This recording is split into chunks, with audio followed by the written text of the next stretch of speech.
So riddle me this, loyal viewers. Hi, Mom. What do you do with an old, broken washing machine? Well, the obvious answer to all you geniuses out there would be fix it. But what if it can't be fixed? Or more accurately, if it isn't worth fixing? What if Maytag is having a sale and washing machines are so cheap you can't even give the damn thing away? You could scrap it, I suppose, but what if the scrap metal store is closed? You could let your baby play in it, or you could fill it with dirt and grow corn. But why go to all that trouble when you can simply load it up in the old pickup and toss it off a cliff? You can't do that, you might say. It's illegal. Well, not in the early 1900s it wasn't. Or if it was, nobody gave a f***. Back then, around Fort Bragg, California, among other places, people used to throw unwanted items in the dumps. But instead of dumps we think of, which is a whole other show I'd like to get into someday, these were just random beaches where people tossed garbage off of cliffs. The dump is where you make it. And what happened to all that trash? Well, I'm sure some of the smaller stuff floated away to God knows where. Hell, there might be a whole thriving antique industry in South America comprised of our 100-year-old garbage for all I know. But a lot of it stayed right where it was thrown. Old washers, furnaces, cars, ovens, broken bottles. These things couldn't go anywhere because... You see, substances like metal and glass weigh more than substances like water, so they can't float away. Thanks, Bill. Eventually, I want to say in the 60s, a proper city dump was established near Fort Bragg. From there, it was just a 40-year hop, skip, and a jump to cleanup projects, getting rid of the old cars and washing machines, selling the private coastal land to the California Department of Recreation, and the establishment of a state park, and bada bing! You got yourself a glass beach. I'm not sure who had the bright idea to market the fields of colorful broken glass as a gimmick to tourists, but it sure beat the hell out of trying to pick up every little piece of it, didn't it? Besides, all you'd have then is a normal beach. For the record, no, the glass will not cut you. It's been getting polished every day in the lapping waves for decades, so it's pretty smooth by now. And no, you can't have any. There's not enough for everyone. So take a picture. There is a nearby glass museum in the quaint little town of Fort Bragg, not to mention the usual tourist ocean stuff like beachfront hotels and seafood restaurants and occasional seaborne attacks by the mer people. The other hot topic this week is tattoos.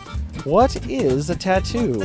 Simply put, it's a design or picture created on the body, and while technically stick-on and henna tattoos count, usually what we mean when we say a tattoo is the permanent kind made by inserting ink into the dermis, where the skin is shallow enough for it to be seen, but deep enough that it won't be bled or shed away. They've been used as art for beauty's sake alone, as marks to indicate status, achievement, or shame, as instruments of rebellion and, ironically, of conformity, and occasionally for utility, such as showing ownership of an animal. So, where did tattoos originate? No one knows, of course! Apparently the word tattoo is derived from the Polynesian branch of languages. Many people say specifically Tahitian. The current record holder of oldest known tattoo goes to Utsi, a mummy found in the Alps, but examples have been found all over the world dating from a few centuries to several thousand years ago. Rather than the speedy but incredibly painful method of having a motorized device jam a needle into the skin between 50 and 3,000 times a second that we employ today, ancient tattoos were done painstakingly by dipping a pointed object, usually a needle made from animal bone, in a pigment and inserting it by hand into the skin at the necessary depth and location thousands of times, or however many times, depending on the size of the tattoo.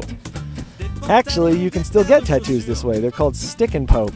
They're growing increasingly popular.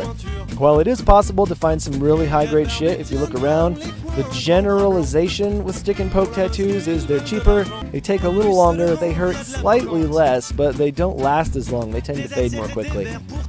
In modern America, tattoos used to be considered quite risque and denoted a certain social status, though that attitude is slowly changing. Anyone can have tattoos now. Maybe your grandma has one. In New York, it was illegal, some say due to an outbreak of hepatitis B, to get a tattoo between 1961 and 1997. Oklahoma actually had an anti-tattoo law on the books until as recently as 2006. This, of course, didn't stop people from getting them anyway. It just meant that artists and wearers were forced to restrict their activities to the underground black market. No, not that. Yeah, like that. Another example would be in America's prison system, where tattoos are still illegal but somehow rampant, and the ink is sometimes made by mixing melted boots with blood and urine. I mean, I heard that anyway. You know, you hear a lot of shit. So are tattoos safe? Well, I wouldn't take a chance on a homemade piss blood teardrop to commemorate my fallen homie. And while tattoo ink isn't actually regulated by the FDA, what do they know anyway? I would say for the most part, yes, tattoos are safe.